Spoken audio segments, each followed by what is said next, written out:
A very good afternoon to you, our viewers. Welcome to this week's episode of the Roundtable. My name is Shegun Odunayo. We have three interesting topics like we usually do. We have three topics affecting the socio-political scheme of the Nigerian polity. We're going to be talking about three interesting topics that are hitting up the polity at the moment. A couple of weeks ago, students came online to protest the happenings in their various examination centers during the JAMB examination. Some persons said as at early as 6:30 they had to be there. Exams had started, registrations have started, and JAMB came up to say they were putting things in place to make the whole thing work. Results got released and there was a high level of poor performance. About 1.5 million out of the total 1.9 million failed to get up to 200, and many persons attributed that to the current wave of happenings in the world today. Many persons were even hammering on some of these students and said they failed to prepare well enough. Well, yesterday the JAMB boss, Professor Ishaq Oloyede, addressed the press, and he had quite a couple of tears flowing down his cheeks. He explained that they had some glitches, and the result of some of those students were actually not their students. He said the southeast states and Lagos were affected. Over 300,000 participants are going to be writing the exam again. Guess what? The space of him announcing that, which was yesterday, Wednesday, the 14th day of May 2025, between Wednesday and Friday is going to be the period when you will know where your center is and registration and all of that. And the exam is going to be happening very soon. Now, let's even ignore whatever must have happened. If there's going to be another exam, why are you calling an exam just a couple of days after you're announcing? Why are you telling the students that they are going to be writing again when most of them are obviously not prepared because they've not been preparing for any examination? Well, we have two individuals here with us, some of our bosses here in the house, who are going to be part of today's show. I'm starting from the left, Mr. Chukwudi Akasike. Yeah. Well, a very big welcome to you, sir. Thank you very much. To the right, I have Mr. Aliu Yusuf. Adekunle Aliu, I beg your pardon. Change my name to Yusuf. I was seeing your face and another face just before me now. Mr. Adekunle Aliu is here with us. Very quickly, I'll be starting with you. This topic is still trending. Yeah. It's still affecting lives. What happened? How did JAMB? This is a big mess. A very big mess that we don't know if time is able to heal this problem. Yeah. How did we get here? What happened? What did they get wrong? How did they do this exam once a year? How do they mix things up? The fact is that the signs were there, but the JAMB did not. JAMB and its officials did not heed to those signs. Did not take note or take cognizance of those signs. When students go for exam and first to 10 questions, you don't get the questions. All you see are options. Wow. It shows that something in this past JAMB. In this past JAMB, in at some centers in Ikorodu, wow.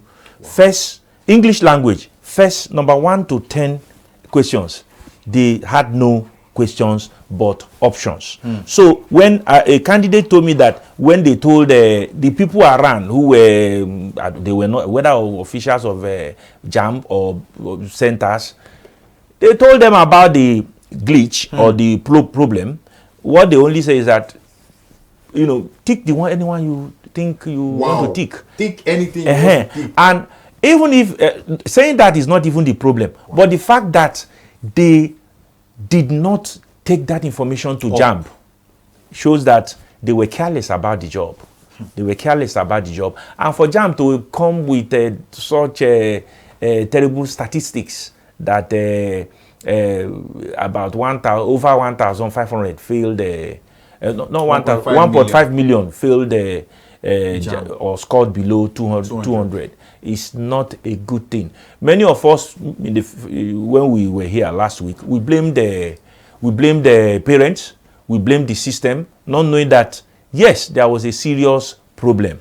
And JAMB has come to apologize, the JAMB registrar. But that apology is not enough. Many people, many students, many candidates have been traumatized. And they must be put into consideration. Now you are setting another exam within 2 days. This will be another round of stress. Ordinarily, you should have given them a 1 week gap, because there are some people coming from Owerri that have centers, their centers in Lagos. So are you telling me that they will now travel within a day, and so many things were not thought out before they concluded? Now, many of these students went online and said they were sure there was a problem. Of course, there were people saying, you people are not serious. You know, some people are celebrating 196. Some people are saying, how will you be celebrating 196? Somebody said if it was the generations ahead of these ones, everybody will have, you know, even your parents will have told you are such a lazy boy. Go inside and go. You know, and we are thinking about next year. But they kept eating on social media that they knew something was wrong before the crying apology yesterday. So if you follow what Mr. Kazgi said, at least it was on the field, and I can see the exchange we were having within the week about the result and how the exam take. You will know there was issues. Agree that yes, this generation, they did fight the fight well with JAMB, because if not, if it had been like 10 years or 20 years ago, who cares? We'll give it them. We would have just like, we'll accept our fate. So it tells us, look, we need, as a country, we need to improve our infrastructure. With writing that exam is not small exam. It is not. And you can imagine the number of volume and the way they are writing the exam, the volume of people that will be online at the same time.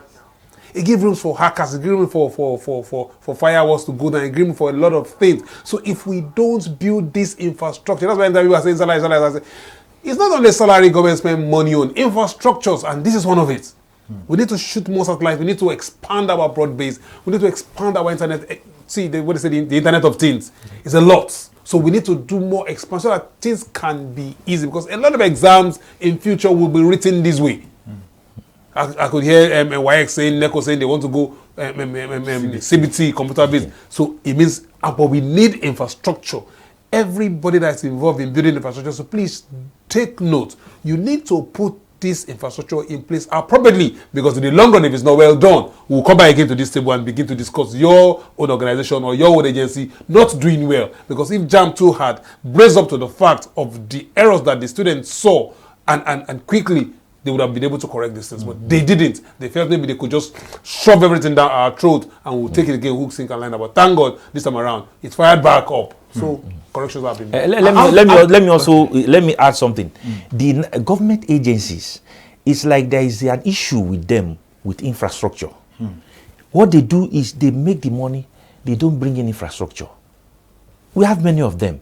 And for instance, the discos, whether they are private or government, the fact is that these people are afraid of infrastructure. You find out that they don't put any infrastructure on the ground, but before you know, they start posting revenue increase. That they have made this in revenue, they have made that, they have made billions. At the end of the day, you don't see any infrastructure on the ground. Infrastructure. Look at discos. You find out that the community will buy the pole, the community will buy cables, the community will buy, then they will still take a high bill, cutthroat bill from them. So government should look at infrastructure, especially JAMB. No infrastructure. You are talking about CBT exams, and you are not doing anything. There is nothing on the ground. You are doing. You have what will I call it? Equipment that will always run into hitches. Tomorrow you say it's glitch, ditch. I don't know how to. So they should be serious about it. They should be serious about it. Now, does this not call to question the entire JAMB organization? Because now, with what happened now, people quickly took their mind back to 2016 when JAMB had to give 40 marks to students, to candidates. And then some persons were even saying in 2009 the same thing happened. And I know people soon start going back to 19 something and start telling, you know, now, is this not something that by 2035, when somebody scores 120, and then they begin to say, perhaps it's not even my result, maybe it's a Yemi's result or Finidi's result, there must have been a glitch. Is this not calling into question the characteristics and integrity of what JAMB should stand for? Yes, what happened to JAMB recently? Somebody may be looking at it from the surface, But the fact is that it has really cut down the integrity of JAMB. And JAMB needs to do more to shore up its integrity to where it was before. You know, so you mentioned 2016, you mentioned 2009. So these are things that happened that time that people did not raise the alarm up to the decibel that it will get to their ears. But this time around, we have the what they call this generation, Gen Z generation, that will always raise the alarm, open up when there is a problem. If not for them, we wouldn't have known. Even JAMB wouldn't have known that there is a problem. They were denying it. Oh yes, for a long time. For a long time, yes. So, but not until when the government insists that look, check this thing, look into these things. Now, see, but why did it take them so long? Maybe they were doing their own investigations to be so sure that it's not from their end. But I think they know it's from their end. They just want to buy time or find a way to cover it up and blame the student for it. Because you could see, what was the first thing they released? They said a lot of students failed. They didn't consider those who had issues, those who did not see the questions. It was a haphazard statement they released that social numbers failed. You've already adjudged failures to those who didn't even take part in the exam. So when you can draw statistics to get that initial press release about the number of those who failed, why didn't you use that same statistic to draw those who had issues? These ones are the students, remove them from those who failed. So over 300,000 students are going to take the exams again. So if we remove that, would we now say that initial figure of those who failed is still the same? So you will do your due diligence before you release any statement. It tells they knew they were trying to do a cover-up, but unfortunately for them, the social media guys, the Gen Z's guys, did not allow them go free. They were held accountable. And JAMB would have nipped this in the bud if they had listened to the complaints that were coming, the trickles of complaints. I mean, complaints that were coming in trickle before it became a deluge. If we read even through Oloyede's statement while he was giving yesterday, you see, he made mention of some of the things they see and they asked somebody to correct and the person did not correct. So I was asking myself, so you ask somebody to do this and they did not do it. So what are the problems? How do you tell somebody to do something in a big, broad organization like this and you don't have a way to check to the level of the exam took place and these things cause problem? I think something is wrong. Like I said before, I said they just find a way to shove things down the poor man's throat and sometimes we don't have a way to take things back. But thank God this one, it bounces back. Some people should resign. Okay, that's where I'm going. Some people are asking for Professor Oloyede to resign. Do you share similar sentiment? If the ordinarily in other climes, Oloyede ought to have resigned, not coming to shed tears. We don't know whether it was a sincere tears or crocodile tears. And the most annoying part is that people were clapping. You are clapping for someone crying. No, I've never seen that before. If someone is crying, if you feel for the person, you should cry along with that person, not to clap. Serious tears does not, encourage clapping. Yeah. So you should resign.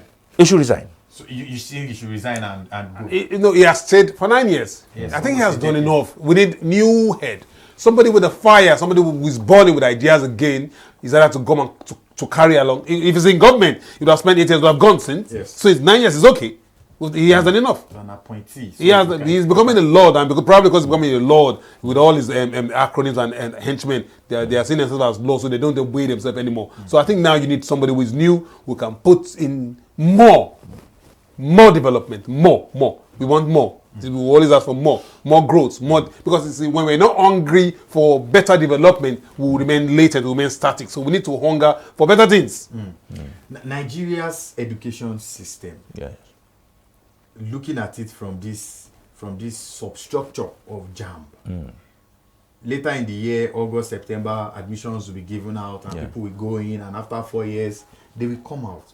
But where do we stand exactly? Is it that our students are really brilliant, or there are errors? Perhaps WAEC has his own problems, GC, NECO, perhaps there are hidden challenges that some of these students cannot, totally and comprehensively analyze because it's beyond them and they've been patching it over the years. Do we have really brilliant students, or this is just some relief for the pain that we're experiencing? The education sector is a big umbrella, and JAMB is just the microcosm.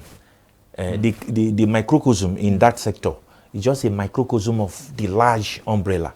So if we have educational crisis, if there is crisis in education, what we see in JAMB today, why JAMB cannot be able to decipher between the brilliant one and the one that is not brilliant is also an issue, because with the result they push out today, last time, you find out that somebody that is not brilliant will get something big than somebody that is brilliant. So education itself is in crisis if you cannot be able to grade excellently the students, the candidates. So what JAMB should do next is to try, apart from JAMB, even WAEC and other, try their best to grade properly so that there will be integrity. And somebody who fails will know he fails. Somebody who passed will know the person passes. That's it. Okay, it's time for us to move on to the next topic. Now, another very interesting topic that perhaps will surprise a lot of persons. Yesterday, the Lagos Commissioner for Establishment and Training, Afolabi Anyotoya, was speaking at the second year anniversary of the second term of the Lagos State Governor.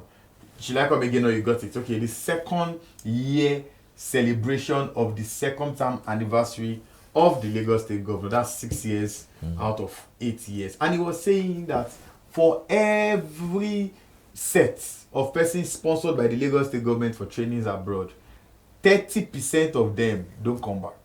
Meaning, if we have 100 people going for training in Chicago, the United States of Nigeria, or somewhere in Florida, 30 of those 100 will not come back. If we have 10 persons going, 3 of them don't come back. I will start with you now, Mr. Aliu. In this period of Japatocracy, yes, sir. That's the government of Japa by Japarians for the people who are for the betterment of life. Of course. You know, now it may be difficult for the Lagos State government to push for some trainees because they know people will run away. And this is not the first time people are even running away generally. So what is going on? Even for people with government job, not the I've been jobless for 5 years. People are what is happening? So if you put your house in order, you would experience such. We should make our own country a safe haven where people will be coming into. We need the influx of people into your country for development. So when we have 30% grade, it's even small. Thank God it's not even 70. So, and again, in the labor law, you have the right to move, but you move right. So this one now, they are not moving right. A lot of them are just running away because they are going for training, and when they get to that place, they just don't want to come back again. Probably because, well, they discover that there is 24 hours light, there is water, there is good road, there is everything that meets the kind of life they want to live that is comfortable. So, and if they can stay and enjoy for a while, why wouldn't they stay? If they can get asylum and live in that country, why wouldn't they stay? And leave their jobs. And so it means he has a better job there. It means he has better grounding there. It means he's enjoying far better life, better. Yeah. So why would he come back? Now, I'm not saying it's right. I'm saying we also need to look back and say, okay, what exactly can we do to make our staffs work and remain here for us? Because why are we sending them to do training? So go there, learn, come back and replicate those things we want you to do in our country.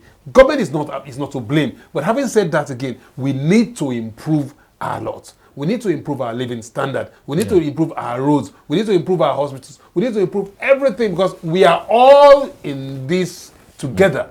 If it's not going to be better, it can't be better. It has to be better. We have to work it out. We have to create it. We have to do those living. When they get there, I know with time they will come back. But again, government will have to work on the people and encourage them to do what they need to do as a country. Nigeria must grow. We must enjoy it. We must do things for ourselves, not for anybody. Government too must work for the people. Let's work for the government sending them is to go and improve them. So they now get that they don't want to come back again. Why would they want to come back? It's because they see something that is far better in that country than in their country.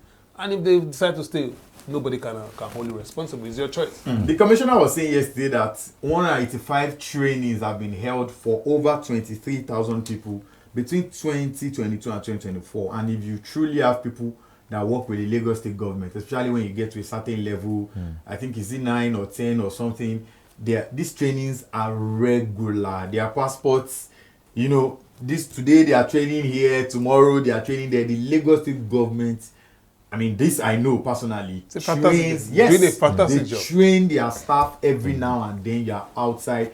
In 2 years, they've done 23,000 sorry to cut you short. So you see the government want to bring in those things they see out there into the government. And you see that's why Lagos is at the forefront of all the technologies, the development we are experiencing in Nigeria. So that's a good one for the government. But those running, you also don't blame them. Maybe they want to enjoy those benefits too quickly. I was just about doing the statistics. So in those 2 years, let's forget the other years. We have 23,000 plus, and we have 30% of that. That is 30% of 20,000 is 222. That's over 6,000. That means thousands of persons have run away from Lagos State Civil Service into God knows what, because nothing is assured. Where you are not a citizen, you don't know what's waiting for you. You just hope. Does that not show how bad our economy is? How bad the country is being run? No. Yes, I was. No. Let me. It doesn't show. No. Let me. No, hold on. It's desire, individual desire. He will come back to you. No. It's not individual interest. It's individual interest. It's not individual. Let me tell you. I like that in the 70s, when people go abroad to study, they always come back. No. They know that some of them also stay. No, they always come back. And when they stay, you know that their stay is something that is well organized. It's not something that they just start running helter-skelter when they see police there. So let me tell you the truth. What Governor Sanwo-Olu is doing is very good. It's very good. We can't blame him in any way. But he's doing it in an economy where people are full of fear, where people are not sure of their next meal, because of the bastardized strength of the naira. That is what I told you the last time, that anything you want to do for development, you must start from the bottom. The moment you leave the bottom and go to the middle, going to the middle is training them abroad, while the bottom is not there. Now you are telling somebody to go to a land of honey, why you have not given him enough honey here. He has been fighting to get enough honey here. You didn't give it to him. Where you send him abroad, where he looks right, he sees honey. He looks left, sees honey. The person is likely not going to come back. And some of those who came back must have planned the next one, or maybe planned a way to see how they will go back there again. So the economy is one of the key factors. The economy is not good. Now, what those people who ran away are saying is that this place is not habitable. Based on economic policies, based on economic strength, based on naira strength, based on how much you pay workers, based on the working environment. I beg to disagree. So that is the fact. If you run away from it, you know, I've given you an example of the 70s. People are not doing. There was nothing like Japa in the 70s. No, you know. People told me that people went to study and they came back. But now, let me tell you the truth. If you have the opportunity of going and not coming back, if you have the opportunity, you have a brother say, "Don't come back." Will you think you will come back? What is the lure there and what is the lure here? You know that the lure here is like 10%. Why are you coming to naira? Let me give you somebody in Germany. Hold on. Somebody in Germany, my cousin, who is in Germany, he couldn't read Bible while I was in the village. The mother will always cook for me so that I will teach him how to read.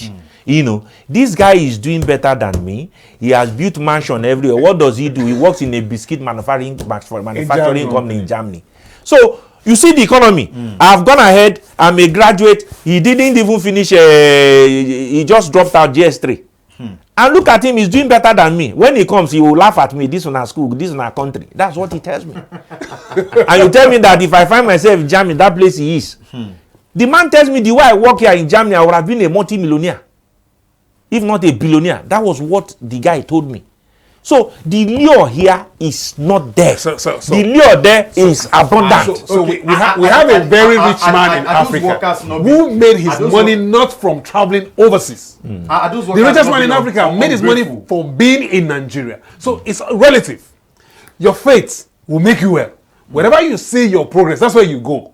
So if they don't see, if 70% can stay and build the country, uhuru for us. Now the question those who are running, let them have their these fun. workers not being ungrateful? Because number one, they have a job in a society where there's high unemployment. It creates room for employment. And as they have gone, others will be employed to replace them.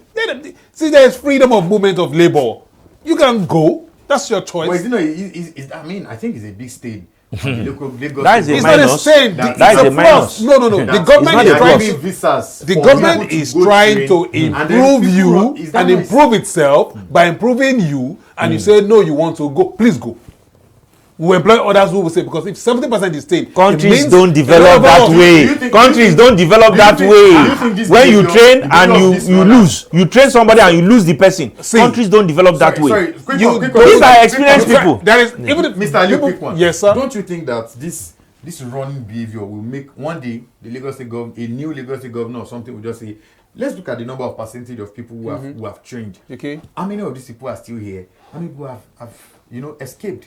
Won't they close some of these training opportunities for the future generation because of their... that will be a new plan. So how do you manage so that you can stop people wasting your resources? That will be a new plan. You can't say they should. If they can go on there without your money. So if they can go on there without your money, that's good. But for you traveling... I'm saying going a wall during So training. you sign a contract. Okay. The government will have to look at it and say, how do we manage this case? They have to manage the situation. They have to create a way to manage it. But you can't stop people. It's not possible. You can't stop training. You can't stop people. You have to keep training. Every day from childbirth till when we die, we keep training ourselves. Government trains us, we train ourselves, we go to school. The solution is one thing. I've always told you, the problem with Nigeria is that any person who goes into leadership starts from the middle. If you don't create a foundation for national development, you will just be like chicken without head. So we've created a chicken. A chicken without head. A chicken with head. When you cut off the head, it won't die immediately. It won't die immediately. It will hit here, go here. Before you know, it goes the other side. Before it finally dies. That is a state of confusion. That is what we are now. We are not in a state. I disagree with you. Who told you when you take decisions that are not yielding fruits? Well, now 30% decide to stay away. 70 is staying. It's a plus. If the whole 70 had gone, I would have been crying roof with you. But if 70% come back, it tells you that we love our country. No. 30% is a. Let me tell you. 3 out of 10. If two, it's not even said they may not be even be enjoying where they are. It's not over 6,000 out of 24 in 2 years. It is when one person commits crime there. One of them, just one of that 30% commits crime there, that you know how it will affect the image of the country. As much as we know that we have it is not good to correct. It is not good system and economy. It is not good for your worker to abandon his work and stay, go away. Even now, a quick one, their families, how do they do it? These are probably people with family. Of course, they will definitely have family. I will tell you the real situation. Now, the real situation is that the families will throw parties. They will throw. See, it's like you don't understand the fulminating cataclysm that is happening in the country. The economy has been shut down. Leave all these people are talking. I've told you about the lure. What lures a man? Good life. What lures a woman? Good life. If you go abroad, the good life is there naturally. The good life is not here. That is and the good life we are talking about they are just the basic things. The mango there is not free. Light. The cashew there is not free. We know. The bread there is not. You are still going to walk your ways, walk even more time. But you will get it. But you will get it. As much as there are assurances of it is this same guy I talked about that was sacked in Mercedes-Benz. He was working as a forklift on a Mercedes-Benz in Germany. He came on a leave just for 3 weeks. He stayed more than 3 weeks because his mother was ill. They sent him a letter that he should stop working with them again. He just called his lawyer. He said he had a lawyer. He has a lawyer in Germany. He just called his lawyer, collect my pay off there. He got another job in the next company. A biscuit manufacturing company where they even paid him more. Within week. What I want us to take from here is that can it happen here? Please. The foundation is not here for us to grow. Sir, we are growing. We have a rich man. The richest man in Africa is in Nigeria. The richest man. Sorry, sir. The richest man in Africa did not go to the US or to UK. He didn't start getting rich today. Sir, can we understand this? That we can build our country by ourselves, our ways, if we standardize our processes. Example of a country. Example of a country that is doing well. Not to be part of example of a country that is doing well cannot be linked to the richest man of Nigeria. Even in the US, people leave the US and come to Nigeria and stay. A lot of people are jackpot. They are doing it. It's your interest, it's your choice. If you want to stay, you stay. Yes. And Nigerians, some Nigerians are coming back, but check the percentage, check the ratio. The guy that owns one of the companies along the road here is a Lebanese. One is an Indian. One is an Israeli. And they are Nigerians. Because they see the business opportunities in their country. If you are blind to it, you are the one that is blind to it. You are the one that wants to run because you want to get where it's easy for you. Please go. Nobody's going to hold you. The country won't even stop you. The federal government can't stop you. No policy you can make to stop anybody from jackpotting. They will do their jackpotting. What I will say, unfortunately, we who are going to be here, we will build our country, make it better for you, for tomorrow, and for your generation. Thank God you have said we will. We will. It's a must. That means you recognize the fact that there is no development already. No, I don't want to. We are developing. We will. We talk about how come we are writing CBT JAMB. One time it used to be hand long and we write with the non-paper. Okay. But today now we are writing CBT. We are writing at the common of our home. Though we have glitches. Okay. And it's about insecurity. Recently there was a video that went viral where these daredevils attacking the northeast, attacking the northwest, were slaughtering our soldiers. The video is viral, it's everywhere already. And that calls to question what is truly going on as regards security and how we are trying to end that crisis, especially in the northern part of Nigeria. Every now and then we hear that things are being done, answers are being sought for the problems we are facing. And also, it looks like this problem is never truly going away. That video sent a very sad signal to men of the Nigerian military, men who lay down their lives for the good of the Nigerian people. I'm starting with you. Yeah. I don't know if you've seen that video. I've seen the video. It was a gory sight. I nearly shared in Borno. These same soldiers that we think are practically winning the war. What is wrong? How are these bandits or what? I think the new name is bandits and terrorists. But before they used to belong to a particular sect, but now they're just bandits. What can we do to truly make them a thing of the past? How can they stop killing our people? These are people. Some of them not well paid. The military themselves are complaining. The morale is not even high because the president is screaming every day, is the morale high, is the morale high. If the morale is high, the president does not need to be asking them if the morale is high. We will know the morale is high, and now we are seeing their death. From what we have seen, the terrorists are scaling up their performance. But we, the Nigerian soldiers, are trying their best. But somehow, if you have fifth columnist, if you have fifth columnist in your midst, there is no way you can win a war. And let me also say this. The fact that we have not been able to address where the sponsors of these terrorists come from. They are international sponsors. They may not be Nigerians.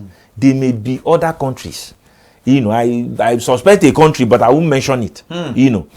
But we have not, because the last one they did, the video we saw, I was told that they used a special drone, that the drone will drop bomb and scare soldiers. Soldiers will scamper left, right, and center and meet their enemies. The moment they drop the bomb, the enemies will now come in and neutralize anybody they see. So, how come, where did that special drone come from? How come we have not been able to investigate and find out those who are sponsoring these terrorists? The other time we saw a video where an helicopter came down to supply terrorists food, weapons. And they even showed they sent the video online. We saw it. That is a tip for any government to use and get the situation right. But nothing has been done. And that is why every time we see our soldiers being slaughtered like chickens. So what we should do is find out who are these people sponsoring it. If they are international people, go to UN and report. Go to UN. Go to other relevant agencies and say this country is sponsoring terrorism, is sponsoring terror in my country. That is what we should be seeing, not glossing over serious matters. Okay. Oh, Mr. Ali, our soldiers, they are dying. Before this one, there was a report, was it last week or 2 weeks ago, of him, and the terrorists, they don't kill one or two, you just hear mine on the road, explosion. Like he said, we need to do more intelligence work. We need to see, we should know as a country, infrastructure is not cheap. It's not about salary. Infrastructure will keep you safe. So we need to spend more on security infrastructures.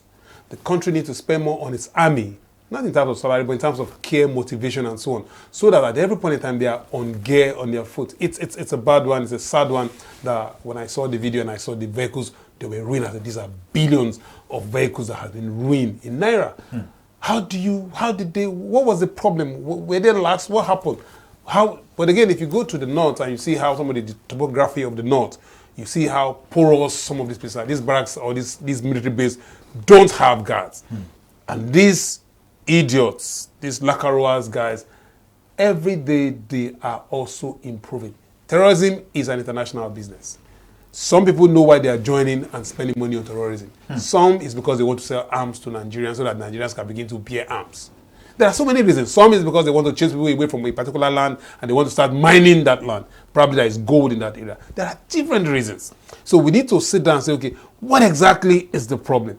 Why is this issue becoming a hydra-headed problem that you cut here one, it grows some two, you cut here two, it grows some three somewhere. Then we need to sit down and do, I don't know what the CDA, the Chief of Army Staff, the Chief of Naval Staff, and the Chief of Air Force Staff, all what they are doing, they need to sit up again. These people in the north need assurance of security. If they don't get the assurance of security, we will lose farmers. We will lose produce. We will lose food. Things will become expensive. The other day it was in Kwara, I was learning that the CDS were telling them that, look, win the insecurity here. But again, this week, just capital and look, maybe we are incapacitated. And it's wrong for us to be incapacitated in our own country. We need to take the bull by the horn. The armies, I was reading what Atiku said to what Pastor said when they were in government. Pastor called them and said, if you cannot fix it, resign. Maybe it's that time to tell the CDS that, look, you guys, you can't take care of these things. Please throw in the towel. I need somebody who can do the work for me. So maybe a threat. You know my fear. You know my fear. You know my fear. They are scaling up. They are scaling up. The terrorists, they are adding, what is their aim? I hope one day they will not go to our Aso Rock. Is it not taking over the whole land? If terrorists can enter a military base and take away the commander's vehicle. They took away the commander's vehicle, commanding officer's vehicle. They took away his vehicle. That shows they can do more. And that is why everything must be done to nip this nonsense, to madness in the board. If not, if they scale up again, they are going to where we think they cannot go. But I'm so certain that the army is going to bounce back. Okay. No. I know the Nigerian army that we have. They are going to bounce back. And they are going to tell the terrorists that, look, we are here to protect life and property. These guys give their life. And those who have lost their life, we say kudos to their family, kudos to each one of them. Yeah. We appreciate their effort. They are trying their very best. But we need to do more. We need to do more. Especially identifying the fifth columnist. They should mention somebody's name who acted as a fifth columnist. They even mentioned his name, and they should look for that person and get more information from him. We need to do more and get the necessary information that will ensure that the land is truly free of these terrorists that have not stopped disturbing the Nigerian people. That's why we'll be ending the show this wonderful Thursday. Join us next week Thursday for another bumper package. And like I always say, we are here because you are there. Very big thank you to Mr. Chukwudi Akasiki and Mr. Thank you, Adekunle for being a part of this program. The biggest thanks to you, our viewers, for being a part of this. The weekend begins tomorrow. Don't be weakened by the weekend. Stay out of trouble. God bless you.